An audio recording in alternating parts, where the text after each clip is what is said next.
देवी भागवताची कथा आपल्याला श्रवण करायची आहे। महाराज तुम्ही म्हणसाल का तुम्ही एकनिष्ठ, तुमचा संप्रदाय एकनिष्ठ, तुमची भक्ती एकनिष्ठ, मग तुम्ही असे वेगवेगळ्या अंगाने का त्या करता? कोण्या वर्षी शंकर बाबा सांगता, कोण्या वर्षी देवी सांगता, कोण्या वर्षी भगवान श्रीकृष्ण सांगता, कोण्या वर्षी गणपती बाप्पा आणता, कुठून तरी काहीतरी नेहमी नेहमी नेहमी नेहमी नेहमी नेहमी नेहमी नेहमी तुमचं बदलतं चालू आहे। हे काय तुमचं नाटक? असाही कोणाचा प्रश्न येईल? तुम्ही स्वतःला एकनिष्ठ म्हणून घेता। महाराज आमचा संप्रदाय एकनिष्ठ आहे। आमच्या वारकरी संप्रदायामध्ये इतर देव निषिद्ध आहेत। ज्या प्रकारे एखादी पतिव्रता आहे आणि त्या पतिव्रतेकरता तिचा पतीच प्रमाण आहे, त्याच प्रकारे वारकरी संप्रदायाचं जे दैवत आहे, वैष्णव संप्रदायाचं जे दैवत आहे, त्या सर्वांना प्रमाण एकच, तो म्हणजे भगवान पांडुरंग परमात्मा। त्यांच्या व्यतिरिक्त दुसरं कोणी, दुसरं दैव आनिक दैवता नेघे माझे चित्त। जगद्गुरु तुकोबराय सांगतात की इतर दैवतावर माझं लक्ष सुद्धा जात नाही। ही माझी परिस्थिती आहे। आम्ही काय केलं? आमच्या मनापासून एकच परमात्मा आम्ही आमच्या हृदयामध्ये धरला, आमच्या कंठामध्ये धरला। त्यांच्या वाचून आम्हाला दुसरं काहीच कळत नाही। एक धरिला चित्ती आम्ही रखुमाईचा पती, आम्ही रखुमाईचा पती, एक भगवान परमात्मा आम्ही कंठाला लावत धरलाय। त्याचं नामचिंतन आम्ही नेहमी करतोय। त्यानंतर नव्हे जाखाई जोगाई, माय राणी म्हैसाबाई, बडिया माझा पंढरीराव, जोया देवांचाही देव, जोया देवांचाही देव, शेंदरी हिंदरी दैवते, कोण पूजी भूते खेते, आपुल्या पोटाजी रडते, मागते शिते अवदान। तुकोबरायचे अनेक प्रमाण आहेत, अनेक प्रमाण आहेत। एक गाऊ आम्ही विठोबाचे नाम, एक गाऊ आम्ही विठोबाचे नाम।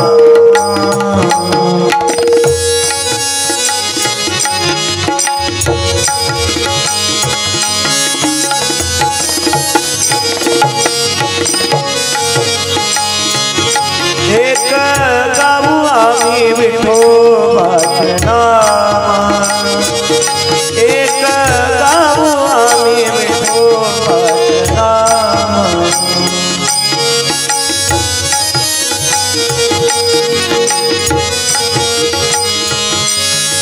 एक गाऊ आम्ही विठोबाचे नाम, आणि कापे काम नाही आता, आणि कापे काम नाही आता, मोडोनिया वाटा सोपरुत, मोडोनिया वाटा सोपरुत,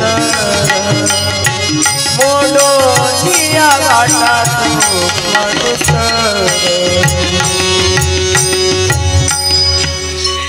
महाराज तुकोबराय सांगतात एक गावे आम्ही विठोबाचे नाम। आणि तुकोबराय नुसतं स्वतःच्या बाबतीतच सांगतात असं नाही, दुसऱ्यांना उपदेश करताना सुद्धा सांगतात की बाबा आपल्या जीवनामध्ये जर तुम्हाला करायचाच असेल तर एका परमात्म्याला आपलंसं करा, एका परमात्म्याला आपलंसं करा। कारण वेगवेगळ्या देवतेला जो आपलंसं करतो, वेगवेगळ्या देवतेची जो उपासना करतो, त्याला भक्तिशास्त्रामध्ये व्यभिचार म्हटलेला आहे, व्यभिचार म्हटलं आहे त्याला। वेगवेगळी दैवत, दिवस निघाला का देव बदलला नाही, बऱ्याच लोकांचं असं असते।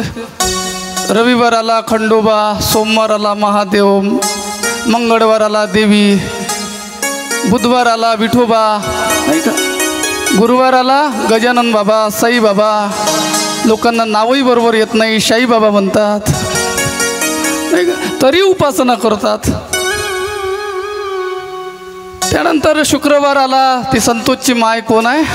संतोषी माता। त्यानंतर शनिवार आला, शरण शरण हनुमंता।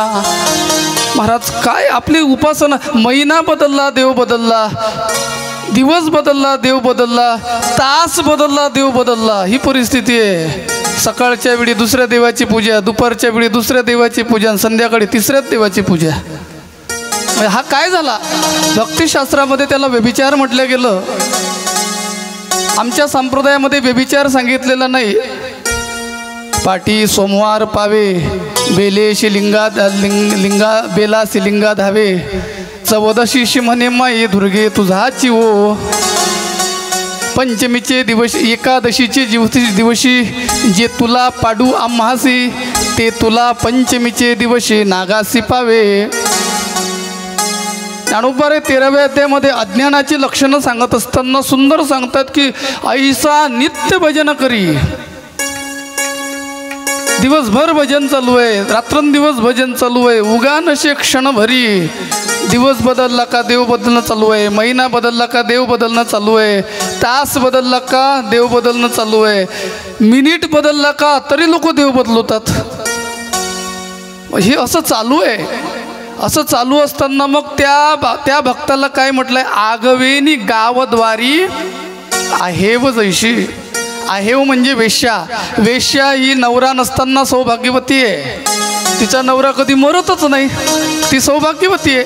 त्या प्रकारे असा नित्य भजन करणारा व्यभिचारी भक्त, त्याला तो सुद्धा वेश्यप्रमाणे समजावा. वेश्यप्रमाणे समजावा.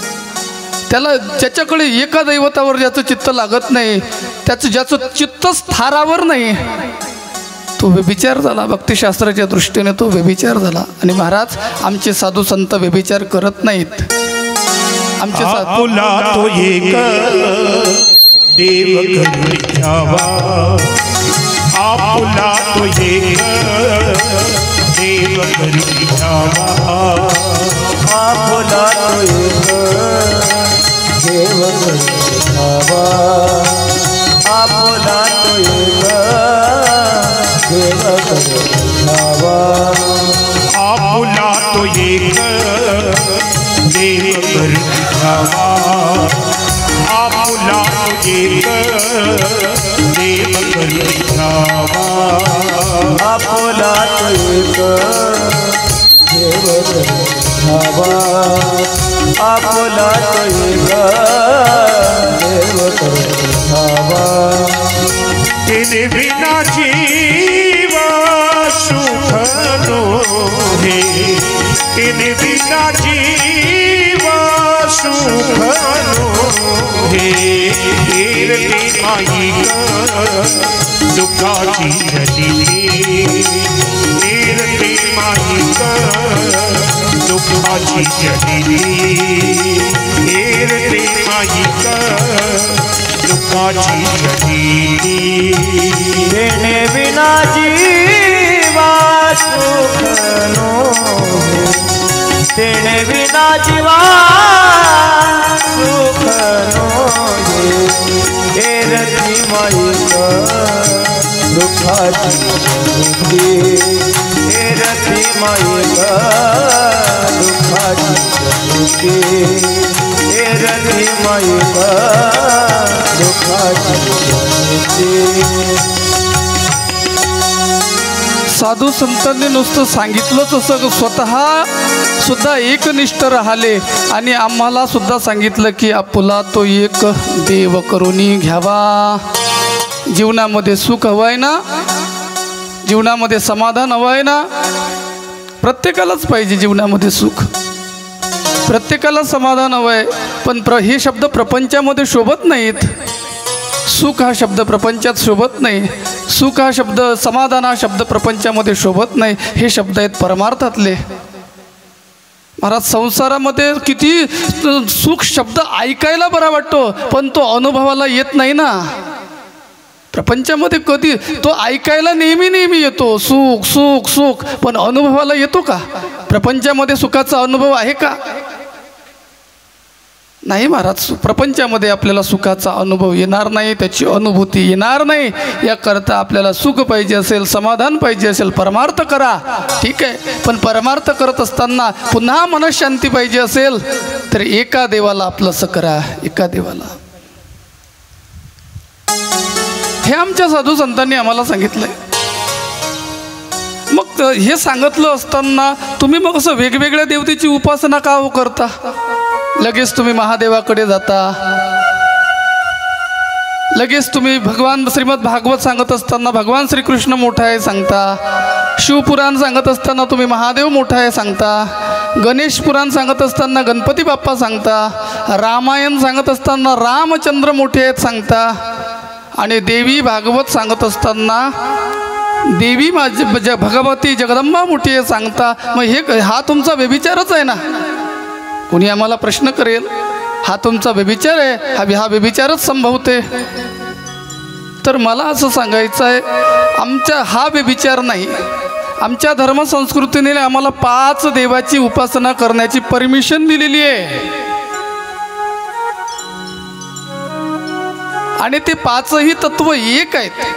जसं मनुष्य देह बनण्याकरता हा प्राकृतिक मनुष्य देह बनण्याकरता 5 तत्वाची गरज आहे, तसंच सुद्धा या ठिकाणी भक्ती करत असताना सुद्धा 5 तत्वाची गरज आहे. त्या 5 तत्वाची उपासना आपल्याला धर्मशास्त्राने करायला अनुमती दिलेली आहे. त्यामध्ये सौर असेल, त्यामध्ये शक्ती असेल, त्या ठिकाणी बुद्धी, आणि प्रत्येक देवता कोणातरी एका गोष्टीची कारक आहे. धर्मशास्त्राने 5 देवाची उपासना करायला सांगितली, त्याला पंचायतन पूजन म्हणतात. त्यामध्ये पहिल्या क्रमांकाची देवता आहे गणेश, दुसऱ्या क्रमांकाची देवता आहे विष्णू, तिसऱ्या क्रमांकाची देवता आहे महादेव, चौथ्या क्रमांकाची देवता आहे शक्ती, आणि 5व्या क्रमांकाची देवता आहे सूर्य.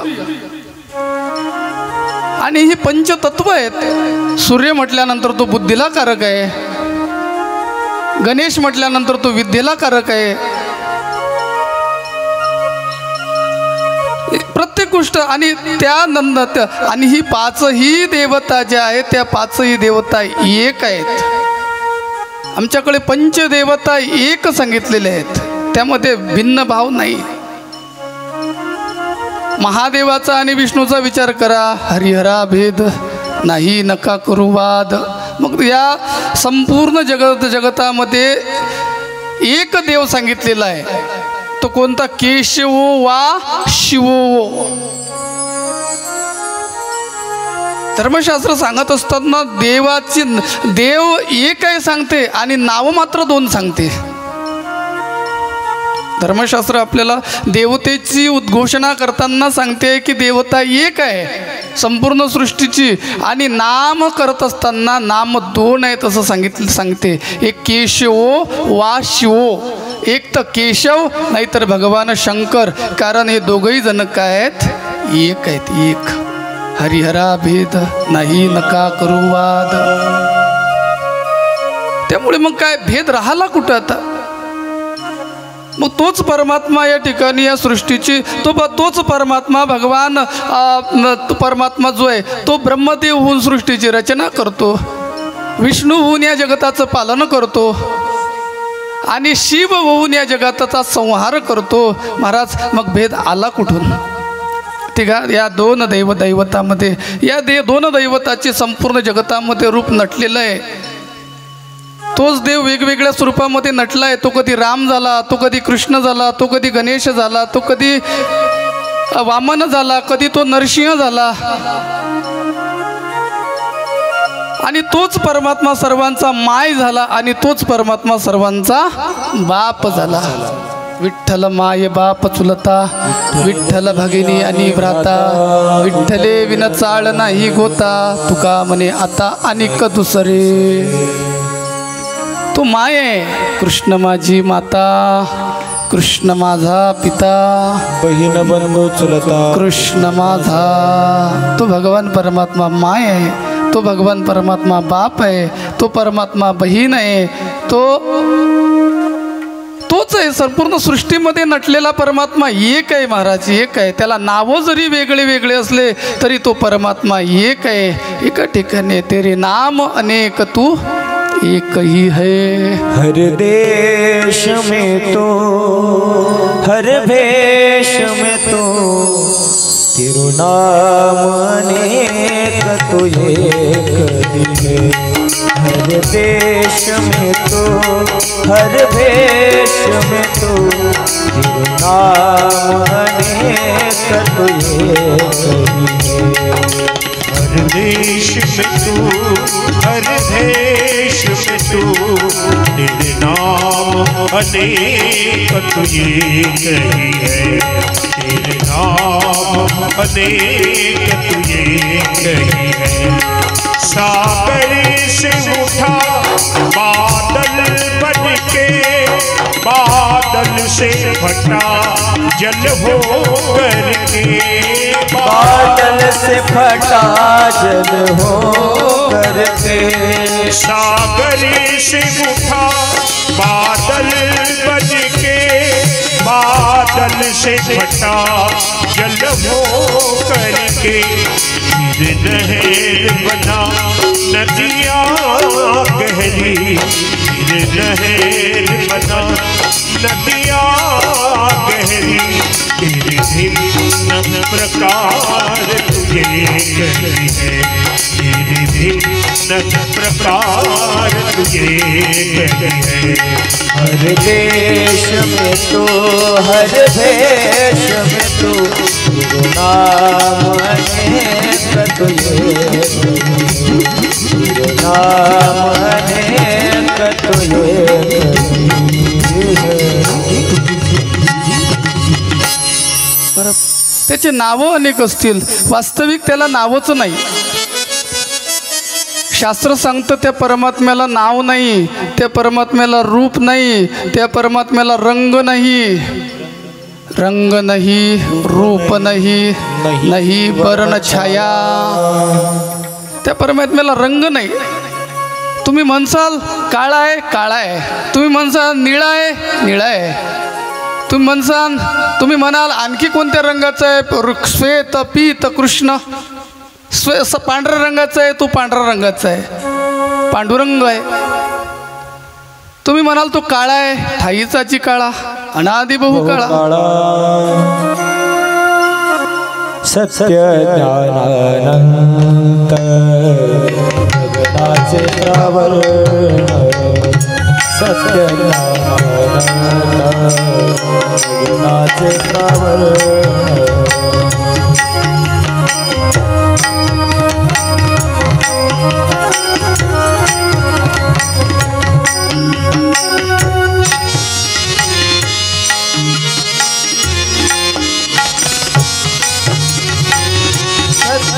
ज्ञानानंत गगनाचे प्रावरण, सत्य ज्ञानानंत गगनाचे प्रावरण।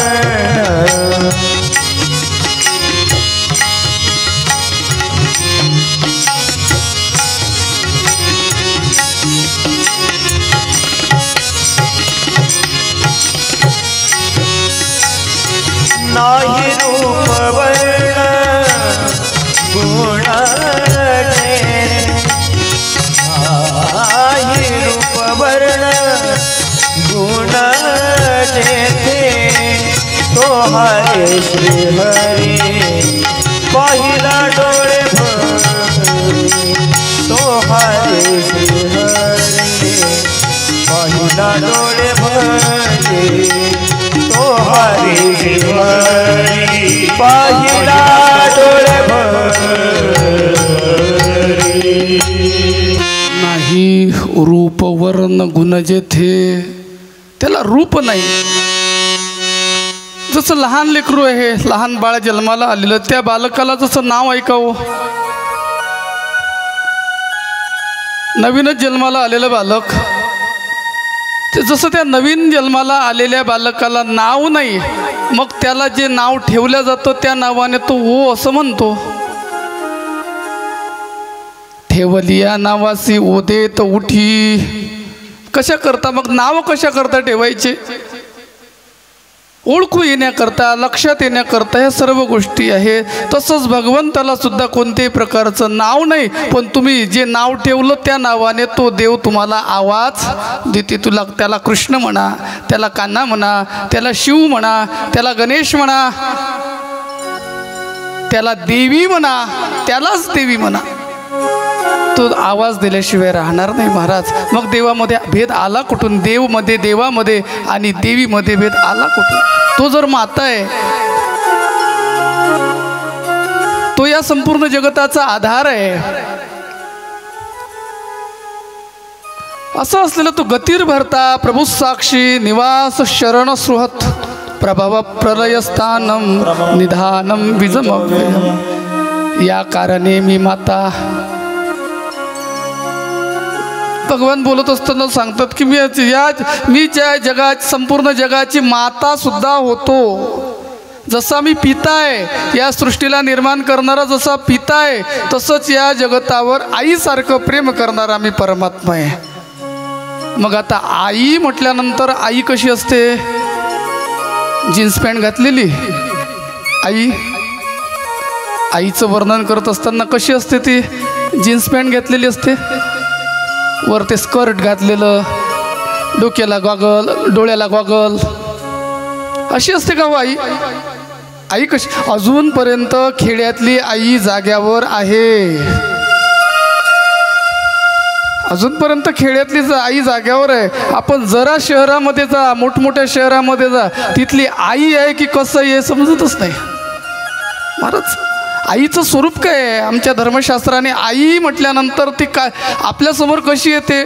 आई हा शब्द जर आपण उच्चारला तर आपल्यासमोर आई येईल कशी हो? जीन्स घातलेली नाही येणार, नऊवारीतली, डोक्यावर पदर घेतलेली, हातभर बांगड्या घातलेली, डोक्यावर मोठाच्या मोठा कुंकू लावलेली, गळ्यामध्ये काहीतरी सोन्याचे अलंकार घातलेली, पायामध्ये काहीतरी तोरड्या वगैरे घातलेली, नाही का? ही आमची आई आहे. अशा प्रकारची आई आम्हाला मान्य आहे. मग देवालाही आई होत असताना तो जर बाप तर आहेच, आणि बाप म्हटल्यानंतर बापाचं चित्र वेगळं, आई म्हटल्यानंतर आईचं चित्र वेगळं. बाप म्हटल्यानंतर तो कसा फुल पॅन्ट शर्टामध्ये किंवा पूर्वीच्या काळचा धोत्रामध्ये, आताचा फुल पॅन्ट शर्टामध्ये. बाप म्हटल्यानंतर त्या बापाचं स्वरूप वेगळं, आई म्हटल्यानंतर त्या आईचं स्वरूप वेगळं. तशाच प्रकारे तो परमात्मा, संपूर्ण जगाचा एक असलेला परमात्मा, तो जगाचा बाप झाला त्यावेळेला त्याचं स्वरूप वेगळं, आणि तोच परमात्मा जगाची आई झाला त्याचं स्वरूप वेगळं. मग तो आई झाला, बाप होत असताना तो महादेव आहे. बाप असताना त्याने हातामध्ये त्रिशूल घेतला, बाप झाला असताना त्याने हातामध्ये त्याला डमरू लावलं, डोक्यावर जटा बांधल्या. हे महादेवाचं स्वरूप आहे. बापाचं स्वरूप काय? शांताकारम भुजगशयनम पद्मनाभम सुरेशम. बापाचं स्वरूप काय? कैलासराना शिवचंद्रमौढी फणींद्रमाथा मुकुटे जडाडे. बापाचं स्वरूप काय महाराज? शिवभोडा चक्रवर्ती. त्याचं स्वरूप सांगत असताना भस्म उटी रुंडमाळा, हाती त्रिशूळ नेत्री ज्वाडा, गज चर्म व्याघ्रांबर, कंठी शोभे वासुकी हार, भूते वेताडे नाचती, हर्षयुक्त उमापती. हे झालं बापाचं स्वरूप. मग आता बाप असा म्हटल्यानंतर त्याला माय म्हणता येईल का? मग तोच परमात्मा ज्या वेळेला माय होतो त्यावेळेला तो जगदंबेच्या स्वरूपामध्ये येतो, त्यावेळेला तो लक्ष्मीच्या स्वरूपामध्ये येतो, त्यावेळेला तो भवानीच्या स्वरूपामध्ये येतो, त्यावेळेला तोच परमात्मा या ठिकाणी नवरूप धारण करतो, तोच परमात्मा. मग भेद राहिला कुठून? मग व्यभिचार संभव कुठं झाला? आपण जो प्रश्न उद्भव केला होता, उत्पन्न केला होता की तुमचा संप्रदाय एकनिष्ठ, मग एकनिष्ठ असलेला संप्रदाय वेगवेगळ्या देवतेची उपासना कसा करतो हो? त्या प्रश्नाचं उत्तर हे की तो आमचा परमात्मा माय आहे, आमचा परमात्मा बाप आहे. माय असतानाचं त्याचं स्वरूप देवीच्या स्वरूपामध्ये जगदंबा आहे, आणि बाप असताना तो भगवान शंकर आहे, भगवान विष्णू आहे. मग मागच्या वर्षी आपण भगवान शंकराचं म्हणजे बापाचं चरित्र ऐकलं, आणि यावर्षी आपण माता पार्वतीचं त्याच परमात्म्याचं आई स्वरूपातलं चरित्र श्रवण करत आहे, म्हणजे देवी भागवत श्रवण करत आहे. मग भेद आला कुठून? कुठं भेद आला? कुठं व्यभिचार झाला? महाराज, आमच्या संप्रदायामध्ये व्यभिचार सांगितल्याच गेला नाही. ये रवी मी पिता, ये रवी मी माता, जगदंबे पिता. ज्ञानोबा राय वर्णन करतात, ऐशी ही नृपादिके जगाची जन्य जनके अमृतानुभवाच्या पहिल्याच ओवीमध्ये ज्ञानोबाराय शिवशक्तीला वर्णन करत असताना बोलतात ऐशी ही निरुपाधिके, त्या निरुपाधिक म्हणजे त्याला कोणतीच उपाधी नाही, त्या परमात्म्याला कोणते तो ना आई ना तो ना बाप, तो ना रंगाचा ना तो ना रूपाचा, त्याला त्याच्या ठिकाणी कोणतीही उपाधी संभवत नाही, निरुपाधिक आहे तो परमात्मा. त्याचं स्वरूप वर्णन करत असताना श्रीमद भागवतामध्ये आपण वर्णन करत असतो तो भगवान परमात्मा कसा आहे, जन्मादश्ययत, तो परमात्मा कसा आहे, सचितानंद रूपाय, कसा आहे तो परमात्मा निरुपाधी, कोणती उपाधी त्याच्या ठिकाणी नाही, लावलेली नाही, पण ठेवली या नावासी उदेत उठे, उपाधी कोणतीच नाही, पण त्याच्या भक्ताने त्याला जसं ठरवलं तसं तो आहे महाराज, तसा आहे तो, त्या पद्धतीनं तो होतो. निरुपाधिक असताना त्याच्या ठिकाणी कोणतेही उपाधी नाही, कोणताही रंग नाही, कोणतंही रूप नाही, कोणतंही काही नाही, पण जगाची जन्य जनके तोच या जे परमात्मा, तो निरुपाधिक असलेला परमात्मा आकाराला आला नावा रूपा, तुका म्हणे झाला सोपा.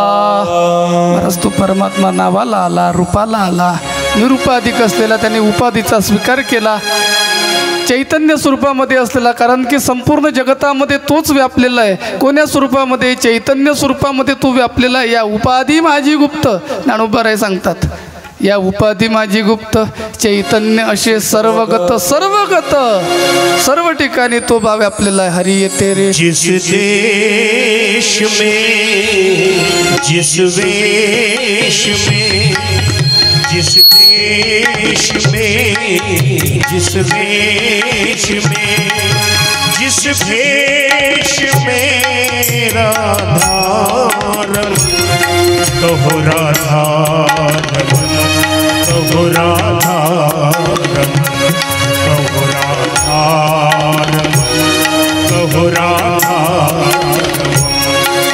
जिस देश में, जिस वेश में, हर देश में राधारमण, राधारमण, राधारमण,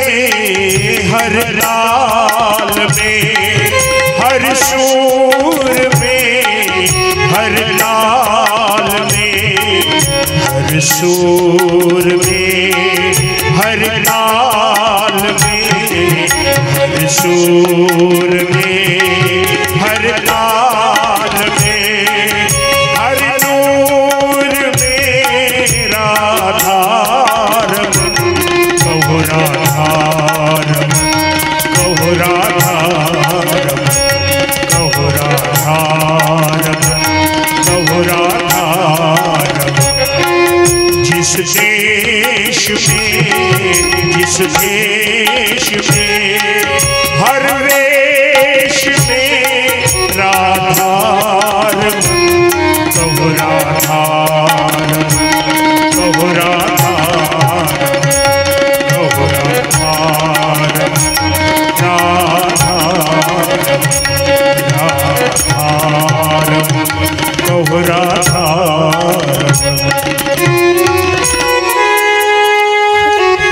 असा तो परमात्मा सर्व ठिकाणी चैतन्यगत आहे, व्यापक आहे. हरिया व्यापक सर्वगत, हा तो मुख्यत्वे वेदांत. तुकोबारे सांगतात, विश्वी विश्वंबर बोले वेदांताचे सार, जगी जगदीश खरा, आपत ऐसाची दुसरा. आणखी काय कितीतरी प्रमाण, विठ्ठल जडी स्तडी भरला, रिता ठाव नाही उरला.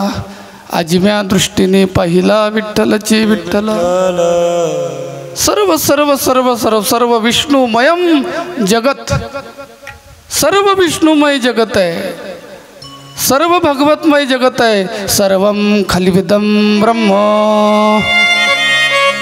वेद आम्हाला दोन्ही हात वर करून सांगतात की सर्व खलित्व भगवान परमात्मा सर्व व्याप्त आहे सर्व गत आहे मग ते असलं निरुपाधिक असलेलं तत्व आकाराला आलं आणि आकाराला आल्यानंतर तो आमच्यासाठी बाप झाला तो आमच्यासाठी आई झाला तोच परमात्मा जगाची जन्य जनके त्या भगवान परमात्म्याने हे जग जन्माला आणलं त्याला एक कारण जग जन्माला आणत असताना एकाने जग जन्माला येत नाही त्याला दोन पाहिजेत शिवही पाहिजे शक्तीही पाहिजे तो भगवान परमात्मा मग जग उत्पन्न करण्याकरता शिवरूपाने असलेला परमात्मा अर्ध्या अंगाने शक्ती झाला अर्धनारी नटेश्वरी तोची पुरुष तेची नारी तेवी मी चराचरी माताई होय अनुभव सांगतो तो मग तो मागच्या वर्षी आपण श्री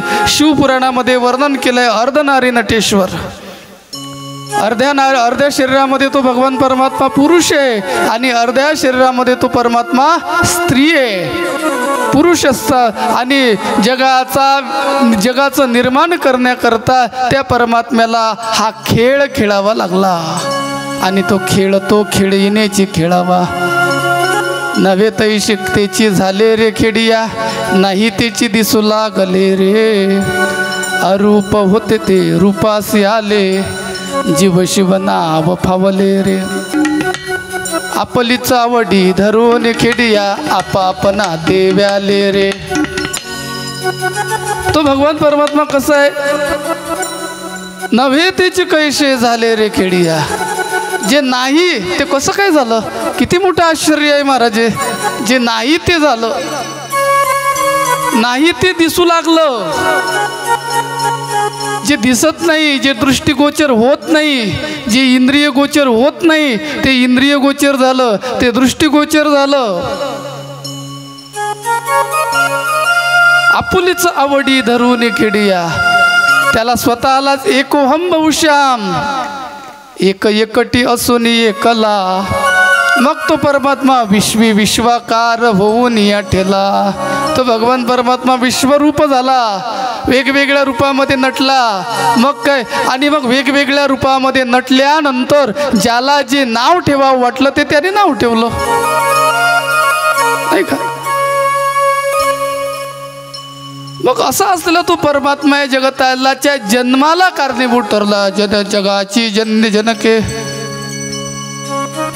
ती मिया नमिली मुडुके देवोदेवी ज्ञानोबाराय सांगतात ते तत्व असलेलं तो देव असलेला ते देवी असलेला तोच देव स्वरूप असलेला तोच देवी स्वरूप असलेला परमात्मा मी त्या परमात्म्याला वंदन केलं म्हणजे या ठिकाणी देवही तोच आहे देवी तोच आहे शंकरही तोच आहे पार्वती तोच आहे विष्णूही तोच आहे लक्ष्मी तोच आहे पांडुरंग परमात्मा तोच आहे रुक्मिणी माताही तोच आहे मग भेद आला कुठून म्हणून मागच्या वर्षी आपण भगवान शंकराची म्हणजे पितेची कथा ऐकली या वर्षी आपल्याला मातेची म्हणजेच माता पार्वतीची भगवतीची आद्यशक्तीची कथा श्रवण करायची आहे या देवी सर्वभूतेषु शक्तिरूपेण संस्थिता नमस्तस्यै नमस्तस्यै नमस्तस्यै नमो नमः या देवी सर्वभूतेषु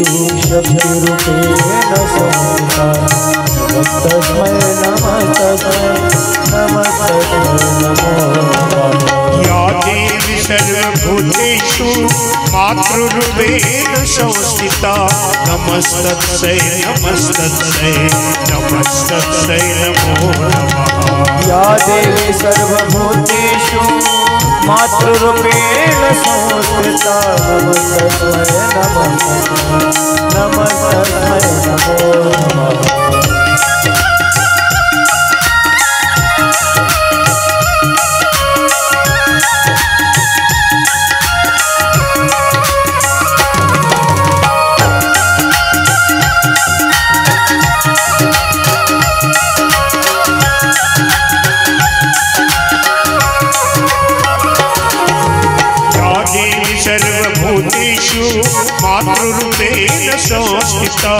नमस्तस्यै नमस्तस्यै नमस्तस्यै नमो नमः या देवी सर्वभूतेषु मातृरूपेण संस्थिता नमस्तस्मै नमस्तस्मै नमो नमः या देवी सर्वभूतेषु शक्तिरूपेण संस्थिता नमस्तस्यै नमस्तस्यै नमस्तस्यै नमो नमः या देवी सर्वभूतेषु मातृरूपेण संस्थिता नमस्तस्मै नमस्तस्मै नमो नमः या देवी सर्वभूतेषु शक्तिरूपेण संस्थिता नमस्तस्यै नमस्तस्यै नमस्तस्यै नमो नमः या देवी सर्वभूतेषु शक्तिरूपेण संस्थिता नमस्तस्मै नमस्तस्मै नमो नमः जगदम्बा भवानी माता की जय या प्रकारे तो भगवान परमात्मा महाराज त्या परमात्म्याची कथा आपल्याला श्रवण करायची आहे। त्या ग्रंथाचं नाव आहे देवी भागवत। आणि कोणत्याही ग्रंथाची सुरुवात करत असताना, कोणत्याही कार्याची सुरुवात करत असताना, कशाचाही आरंभ करत असताना आपण मंगलाचरण करत असतो। मंगलाचरण केल्याशिवाय आपण कोणत्याही कार्याची सुरुवात करत नाही। कोणतंही कार्य असो, प्रवेशे निर्गमे तथा, प्रवेशाचं काम असो, निर्गमनाचं काम असो, कोणतं का कार्य असो, त्या कार्याच्या सुरुवातीला आपण मंगलाचरण करत असतो। महाराज का मंगलाचरण करावं, त्याचं कारण पहिल्या क्रमांकाचं कारण असं आहे, तो येतो श्रेष्ठांचा संप्रदाय आहे म्हणून, शिष्ट संप्रदाय आहे म्हणून मंगलाचरण करा। पहिलं कारण सांगितलं मंगलाचरणाचं। शिष्ट संप्रदाय, शिष्ट संप्रदाय म्हणजे शिष्ट लोकांचा नाही बरं। शिष्ट संप्रदाय म्हणजे पूर्वपार परंपरा जी चालत आली त्याला शिष्ट संप्रदाय म्हणतात। आणि पूर्वपार संप्रदाय आपली जी परंपरा चालत आलेली आहे ते कोणत्याही कार्याच्या सुरुवातीला मंगलाचरण करण्याची, कोणतंही कार्य असो मग मंगलाचरण करायचं आहे। का मंगलाचरण करायचं? शिष्ट संप्रदाय म्हणून। आणि त्या मोठ्या माणसाच्या पाठीमागं गेलं पाहिजे। वडील जे जे करती तया नाम धर्म ठेविती, येर जे अनुष्ठिती सामान्य सकड। मोठ्या माणसांनी जे केलं त्याचं नाव धर्म आहे। आणि ते चालवत नेणं, ती परंपरा जशीच्या तशीच नेणं, त्याला धर्म म्हटल्या गेला, त्याला शिष्ट संप्रदाय म्हटल्या गेला। आणि आपल्या फार पूर्वसुरी कोणाचाही विचार करा, शंकराचार्याचा विचार करा, रामानुजांचा विचार करा, ज्ञानोबारायांचा विचार करा, तुकोबारायांचा, या सर्व पूर्वसुरींनी कार्य करत असताना त्या कार्याचं आरंभाला मंगलाचरण केलेलं दिसून येते। ज्ञानोबारायांनी मंगलाचरण केलं, शंकराचार्यांनी जे ग्रंथ लिहिले, ग्रंथाची रचना केली, त्या सर्व ग्रंथांमध्ये पहिल्यांदा मंगलाचरणाचा ग्रंथ म्हणून विष्णू सहस्रनाम भाष्य लिहिलेलं आहे। विष्णू भगवंताच्या नामाचं भाष्य केलेलं आहे। का? मंगलाचरण आहे ते, भगवंताचं नाव हे मंगल आहे महाराज। आणि त्याच श्रेष्ठ संप्रदायाला अनुसरून आपल्याला या ग्रंथाच्या आरंभाला मंगलाचरण करायचं आहे। आणि ते मंगलाचरण करत असताना मंगलाचरणाचे काही प्रकार सांगितले। त्यामध्ये मंगलाचरणाचे 3 प्रकार सांगितले। एक वस्तुनिर्देश मंगल आहे, एक नमस्कार रूपी मंगल आहे, आणि एक आशीर्वाद स्वरूप मंगल आहे। मंगलाचरणाचे प्रकार सांगितले। आणि या ग्रंथाच्या सुरुवातीला जे मंगलाचरण केलेलं आहे ते मंगलाचरण नमस्कार स्वरूप मंगलाचरण केलं आहे। सृष्टोचया सर्गरूपा जगदवा विधौ पालनिचया च रौद्री संहारे चाप्यश्च जगतादमखिलं क्रीडनं या पराख्या पश्यन्ति मत्यमातो ददतु भगवती वैखरी वर्णरूपा सास्माच्च प्रसन्न विधिहरा गिरिशाराधितां करोतु। या ठिकाणी ते देवीला प्रार्थना करून नमस्कार केलेला आहे. अशा प्रकारचं मंगलाचरण या ठिकाणी. आणि पहिलं मंगलाचरण कर सांगत असताना पहिलं मंगलाचरण सांगितलं नमस्कार रूपी मंगल, देवाला नमस्कार करावा. श्रीकृष्णाय वयं नमः. या ठिकाणी भगवान श्रीकृष्णाचं मंगलाचरण करत असताना देवाला नमस्कार केलेला आहे. नमस्कार रूपी मंगल सांगितलं. महाराज नमस्कार केल्याने काय होते हो? आमचं धर्मशास्त्र असं सांगते, मनुस्मृती नावाचा ग्रंथ आहे आणि ते मनुस्मृती सांगते की नमस्कार केल्याने आपल्याला 4 गोष्टी प्राप्त होतात. चत्वारि तस्य वर्धन्ते, 4 गोष्टी प्राप्त होतात.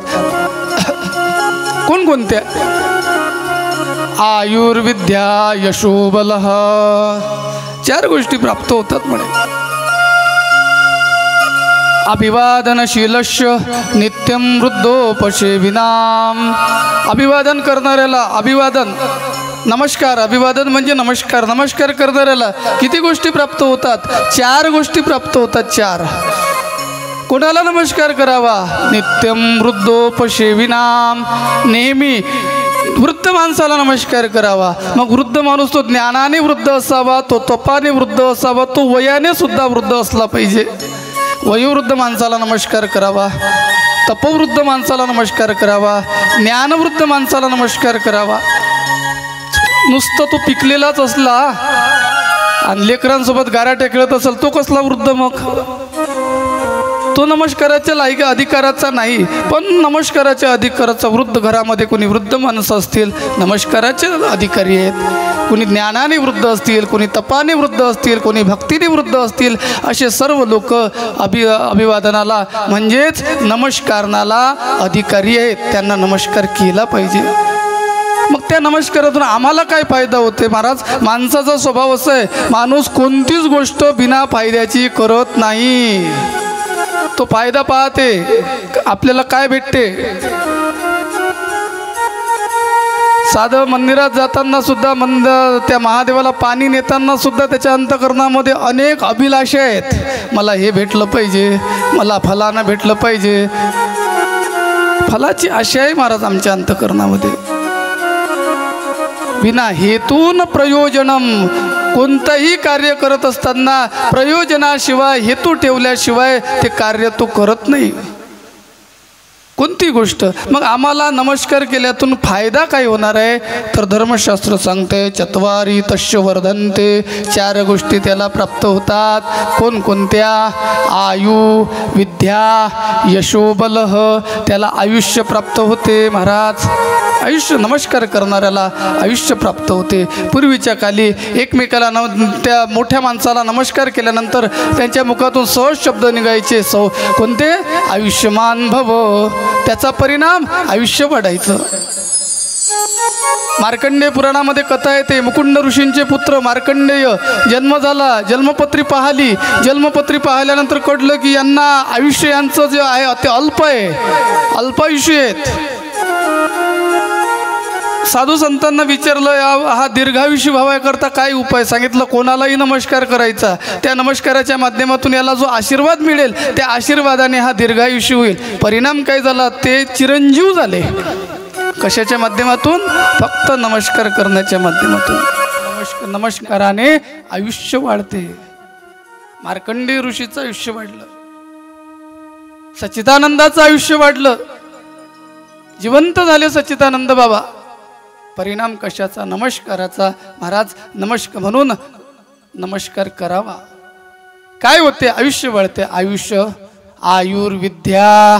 दुसरी गोष्ट म्हणजे नमस्कार केल्यानंतर विद्या प्राप्त होते. महाराज ती विद्या कुणाला प्राप्त झाली होती? महाभारतामध्ये एकलव्य जो आहे त्या एकलव्याने काय केलं होतं?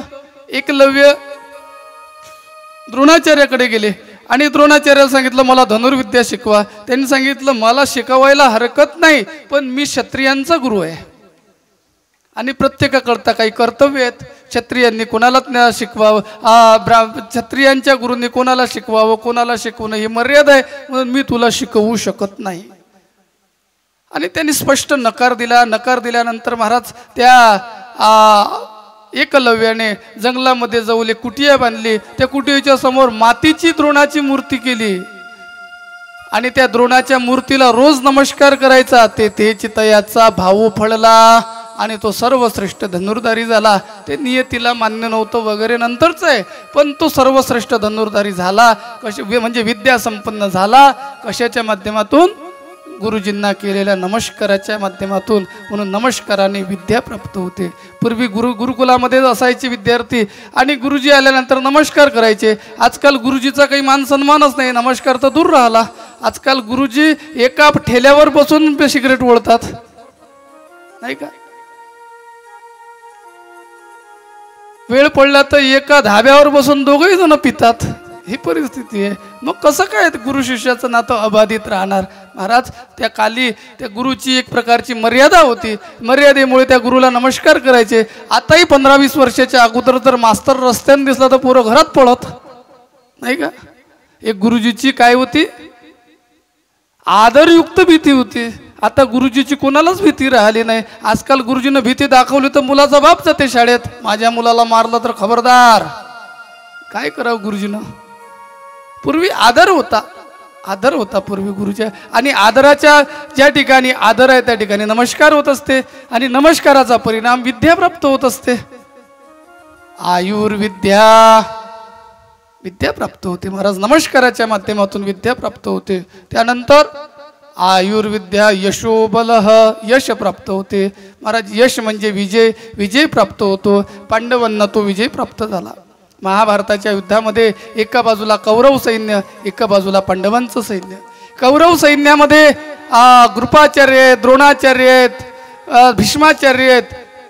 अशा वेळेला आणि धर्मराज युधिष्ठिर आपल्या रथातून उतरले आणि उतरून कौरव सैन्याकडे गेले.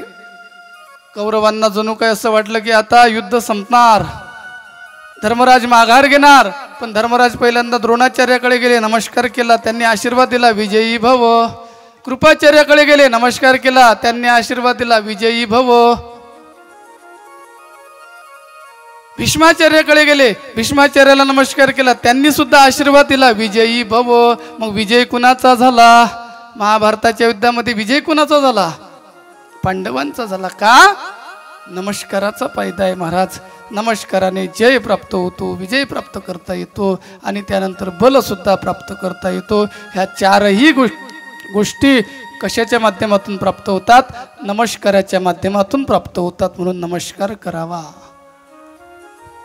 नमावे हे पाय, नमावे ते पाय हे माझे उचित, तुकोबाराय सांगतात. नमस्कार करावा महाराज. ज्ञानोबाराय नमस्कार रूपी मंगलाचरण करताना पहिला प्रकार जो आहे तो नमस्काराचा. आणि नमस्कारातून या चार गोष्टी प्राप्त होतात. याकरता नमस्कार करा. त्यानंतर आशीर्वाद रूपी मंगल, ज्या ग्रंथ ज्याचं सुरुवात आशीर्वादातून झाली, ज्या ग्रंथाची ज्या कार्याची सुरुवात नमस्कारातून झाली ते नमस्कार रूपी मंगल झालं. ज्याची सुरुवात आशीर्वादातून झाली, ज्या प्रकारे तो चांगदेव 65 नावाचा छोटासा 65 ओव्यांचा ग्रंथ आहे. त्यामध्ये वर्णन करत असताना ज्ञानोबाराय सांगतात, स्वस्ती श्री वटेशू, म्हणजे हे वटेश्वरा तुझं कल्याण असो. स्वस्ती म्हणजे कल्याण. म्हणजे या ठिकाणी ग्रंथाची सुरुवात आशीर्वाद दिला. साधू संतांनी अनेक ठिकाणी आशीर्वादाच्या माध्यमातून मंगलाचरण केलेलं आहे. घ्या माझे वचन आशीर्वाद, अनेक ठिकाणी वर्णन येते. आणि तिसऱ्या प्रकारचं जे मंगलाचरण आहे त्याला म्हणतात वस्तू निर्देश रूपी मंगल. वस्तू म्हणजे ब्रह्म आणि त्या ब्रह्माचा निर्देश करणं त्याला म्हणतात वस्तू निर्देश रूपी मंगलाचरण. वस्तू म्हणजे ब्रह्म. आणि ते ब्रह्म कसं आहे हो महाराज? आपण मगाशी पाहून गेलो. त्याला रूप नाही, त्याला रंग नाही. मग ते आहे कसं? ते सचितानंदमय आहे. ब्रह्म कसं आहे? सत आहे, चित आहे, आनंदमय आहे. सत्य ज्ञान अनंतम ब्रह्म. ब्रह्माचं लक्षण सांगत असताना आणि ब्रह्मसूत्र सांगते कसं आहे ब्रह्म? जन्माधश्यत, तो भगवान परमात्मा जन्म मरणाच्या पलीकडे आहे. त्यानंतर तो कसं आहे? सत्यम ज्ञान अनंतम ब्रह्म. ते ब्रह्म कसं आहे? सत्य आहे महाराज, ते अनंत आहे. ते ज्ञानमय आहे. मग अशी महाराजांनी प्रमाण दिलं, सत्य ज्ञानानंत गगनाचे प्रावरण्य. कसं आहे ब्रह्म? ते सत्य. सत्य कशाला म्हणतात? शंकराचार्य सांगतात, कालत्रय तिष्ठती सत्य हा, ज्याचा तीनही कालामध्ये बाध होत नाही त्याला सत्य म्हणा. सत्य कशाला म्हणतात? ज्याचा तीनही कालामध्ये बाध होत नाही. तीन काळ म्हणजे कोणते? भूतकाळ, वर्तमान काळ आणि भविष्यकाळ. भूतकाळामध्ये जो होता, वर्तमान काळामध्ये जो आहे आणि भविष्य काळामध्ये जो असणार तो ब्रह्म. ते ब्रह्म, ते सत्य. महाराज आपलं कसं आहे? आपण होतो सांगू शकतो, आहे हे सुद्धा सांगू शकू, पण असणार कोण सांगते? मी उद्या असणार, मी उद्या कथेला येणार, सांगू शकते कोणी? तुमचं जाऊ द्या, मी तरी सांगू शकतो का उद्या मी तुमच्यासमोर कथा सांगणारच, पण मला तसं करायचं नाही, 7 दिवस राहायचं आहे कथा पूर्ण होईपर्यंत. बरंच काय भरोसा आहे हो?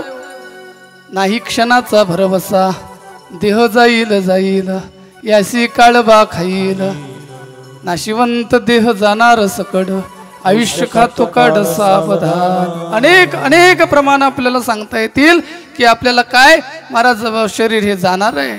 आपण नित्य नाही आहो. चित्त म्हणजे नित्य. आपण नित्य ज्ञान स्वरूप, हा देह ज्ञान स्वरूप नाही. ते परमतत्व कसं आहे? सत्य आहे. ते परमसत्व तत्व ज्ञानमय आहे. ते परमतत्व ज्ञान. परमात्म्याचं स्वरूप काय? ज्ञान आहे. परमात्म्याचं स्वरूप काय? सत्य आहे. सत्यम परम धीमही. भगवान परमात्मा कसं आहे महाराज? जो तीनही काळामध्ये सत्य आहे. म्हणून जगद्गुरु तुकोबार आहे त्याला 3 वेळा तू सत्य आहे असं म्हणतात. सत्य तू विठ्ठला, जगदाकार. तो भगवान परमात्मा सत्य आहे महाराज, ज्याचं 3ही काळामध्ये बाध होत नाही. त्यानंतर तो चित्त म्हणजे ज्ञानमय आहे. ज्ञान हे भगवंताचं स्वरूप आहे. भगवंताचं खरं स्वरूप ज्ञान आहे. आणि ते ज्ञान प्राप्त केल्याशिवाय तो परमात्मा प्राप्त होत नाही. ज्ञानोबराय सांगतात, परमात्मा नावाची एक अशी वस्तू आहे की ते प्राप्त होण्याकरता ज्ञान पाहिजे. ज्ञान, तो भगवान परमात्मा ज्ञानमय आहे.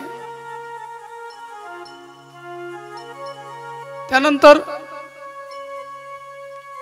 अनंतम ब्रह्म, तो अनंत आहे. अनंत म्हणती माझ्या स्वामी. ते नामदेवराय सांगतात, माझ्या परमात्म्याला अनंत म्हणतात का? त्याचे रूप अनंत आहेत, त्याचे गुण अनंत आहेत, त्याच्या कथा अनंत आहेत. असा असलेला तो परमात्मा अनंत आहे. हरिकथा, हरि अनंत, हरिकथा अनंत. त्याचे वेश अनंत आहेत, त्याचे रूप अनंत आहेत. ज्ञानोबराय सांगतात, अनंत रूपे अनंत वेशे देखील मी त्यासी. असा असलेला तो परमात्मा आहे महाराज. अनंत आहे, आनंदमय आहे. तो त्या परमात्म्याचं जे खरं स्वरूप आहे, त्या परमात्म्याचं खरं स्वरूप काय? आनंदमय हे त्याचं खरं स्वरूप आहे. आनंद म्हणजे काय? आनंदक्क. शंकराचार्यांना प्रश्न विचारण्यात आला आत्मबोध या ग्रंथामध्ये, आनंदक्क, आनंद कशाला म्हणतात त्यावेळेला. आणि त्या शंकराचार्यांनी सांगितलंय, आनंद म्हणजे सुखस्वरूप आनंद. हा आनंदाची परिभाषा काय? आनंद म्हणजे सुख. किती सुख? परमसुख. आणि तो परमात्मा सुखमयच आहे, आनंदमय असलेला भगवान. आनंद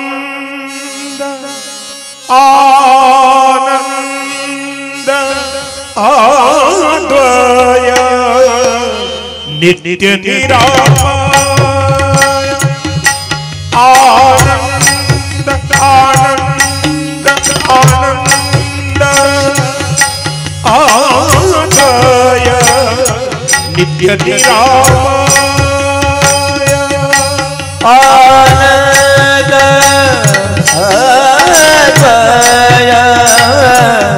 नित्य निरामय आनंद आनंद अद्वय नित्य निरामय जेका निज ध्येय जेका निज ध्येय योगियाचे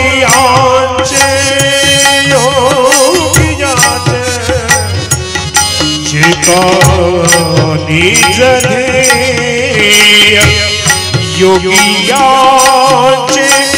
योगियाचे आनंद अन्वय नित्य निरामय आनंद आनंद आनंद अन्वय नित्य निरामय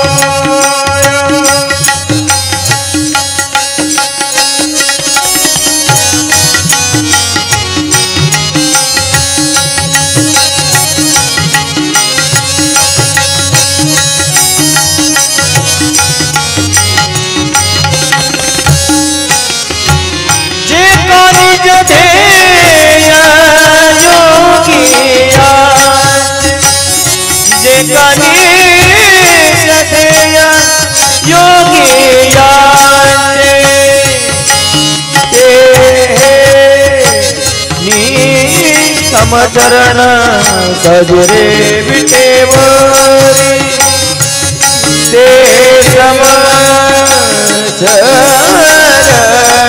विटेवरी साजिरी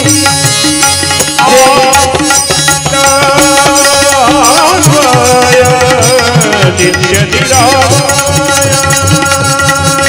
आनंद नित्य निरामय नित्य निरामय नित्य निरामय कसं आहे ब्रह्म आनंद अद्वय नित्य निरामय कसं आहे ते ब्रह्म ब्रह्माचं वर्णन करत असताना सांगितलंय आनंदमय ते ब्रह्म आहे आनंद हे त्या परमात्म्याचं स्वरूप आहे महाराज आनंद त्या परमात्म्याचं स्वरूप आहे आनंद आनंदाचा कंद हरिहा देवकी नंदन पाहिला तो भगवान परमात्मा आनंद स्वरूप आहे महाराज आनंद स्वरूप आनंद हे ज्या परमात्म्याचं स्वरूप आहे आनंद किम सुखस्वरूप आनंद आनंद कशाला म्हणतात आनंद सुखाला म्हणतात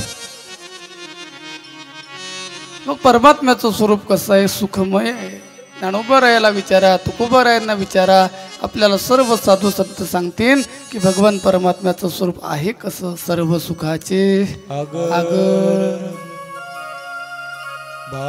बापर भूमा देवी व सुखरूप ऐशे तुझा कोण सांग माझ्या पांडुरंगा सारिखा तो अनेक अनेक अनेक प्रमाणावरून आणि बाकीचा जर विचार केला त्या परमात्म्याच्या व्यतिरिक्त विचार करा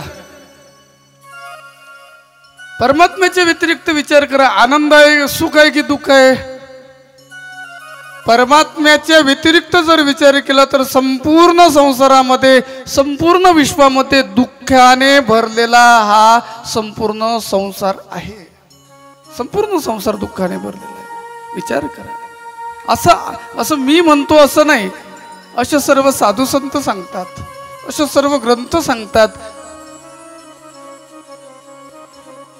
या ठिकाणी सुख जर पाहिजे असेल तर सुख स्वरूप भगवान परमात्मा आहे त्याच्या व्यतिरिक्त जगामध्ये संपूर्ण दुःख भरलेलं आहे हा संसार कसा आहे महाराज या संसाराचा विचार करा हा संसार दुःखाचं मूळ आहे हा संसार दुःखाचं मूळ आहे दुःख बांधवडी ह्या संसार सुखाचा विचार नाही कुठे ज्ञानोबरायला विचारा ज्ञानोबराय वासुदेवामध्ये सुंदर अशा प्रकारे सांगतात की हा संसार कसा आहे संसार दुःख मूळ